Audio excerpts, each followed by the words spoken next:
Okay, welcome back in the Swing Studio here. We're just carrying on our reviews of the new Srixon 65 range. This time I've got the U65 utility iron. Okay, so this was introduced in the 45 range previous for the last 2 years. I've got 2 of these myself.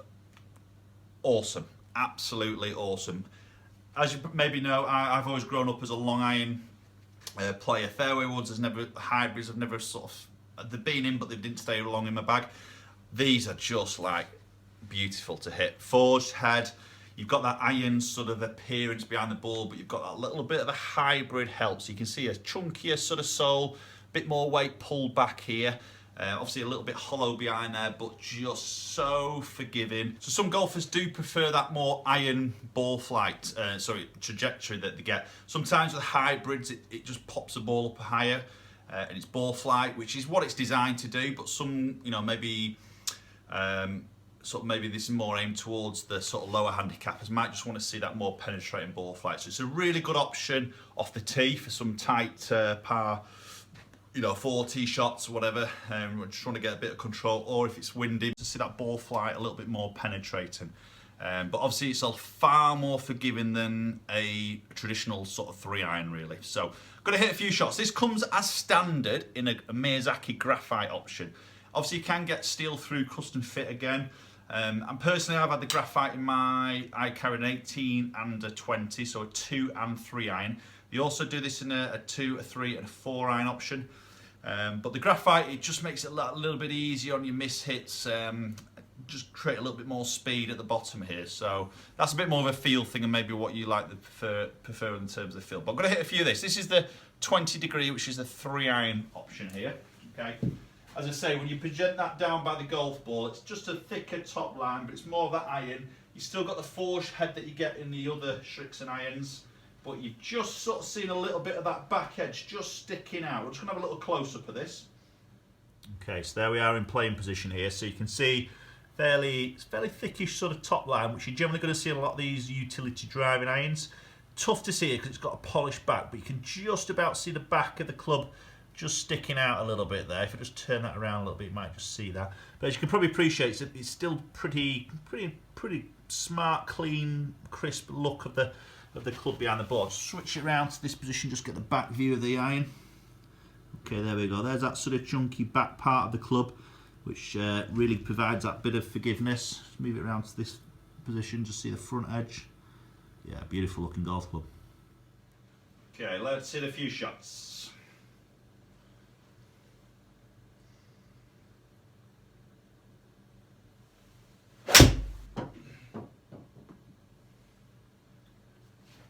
Struck that really well. Quite a highish ball flight there. It's definitely higher than a traditional 3-iron.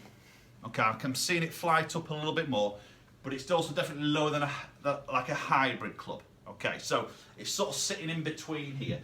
I think as I present that down by the ball, it just fills me with a lot of confidence. It doesn't feel like I've got a 3-iron in my hand. Okay, it feels like I've got a bit of meat behind the club here, so I feel like if I do miss middle, I'm going to get helped out by quite a bit.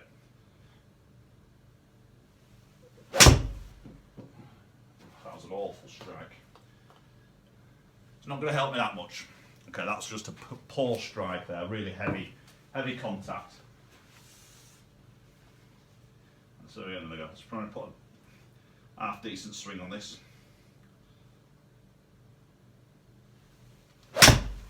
That was better.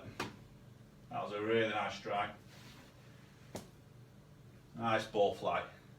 Yeah, so that's carrying 232. Grab my ball, it's just nearly lost my ball inside. 231, carry running out about 250. Okay, that's good, 3-iron, very good. Definitely found that with my 45 versions of these, they were strong. I mean, the 2-iron one I love because I can hit that 260 and with quite a bit of control on it, which is just ace. I just feel like when I do miss it, sometimes I hit that 2-iron and I feel like it's, oh god, that's a bit of an iffy strike, and you expect to look up and for it just to see it go off and just lose a lot of distance.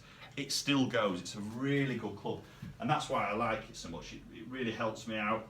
you know, when I'm not quite on the money.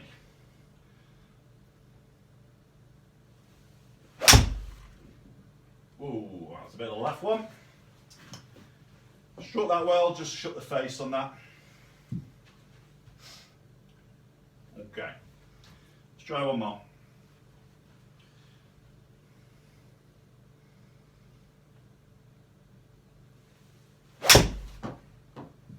That's better.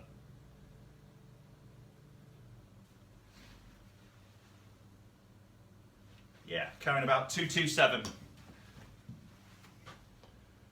Yeah, running out about 242. Yeah, really good. So quite a strong for me for a 3-iron there, but I think this is again important in terms of gapping to get fitted here, because you might be transitioning from, say, if you're going Strixon, or you might not be Strixon, but say if you're going into a 4-iron and you think 3-iron, which you know, I'm seeing less and less players purchase 3-irons. You know, it's more 4 to wedge, 5 to wedge sets you generally fit for nowadays.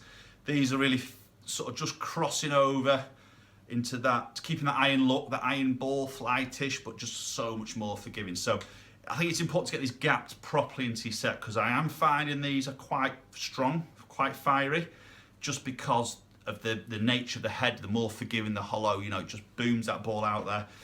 So sometimes you get a traditional 4-iron into one of these as a 3-iron, that gap just starts to increase a little bit. So you may just want to get fitted correctly in terms of the gapping of these. But yeah, if you're not a lover of hybrids and you want to see that lower ball flight, maybe something a bit more controllable off the tee, piercing flight, but ultimately forgiving, definitely have a go at one of these. Beautiful looking golf club, feels fantastic, looks amazing. I love it. You know, go and test it out. Okay guys, hope you found that useful, that video. Comment below, have you got one of these? Have you tried one? Have you got another brand's version of one of these? You know, how'd you get on with it? Let me know. Please subscribe and we'll see you all very soon.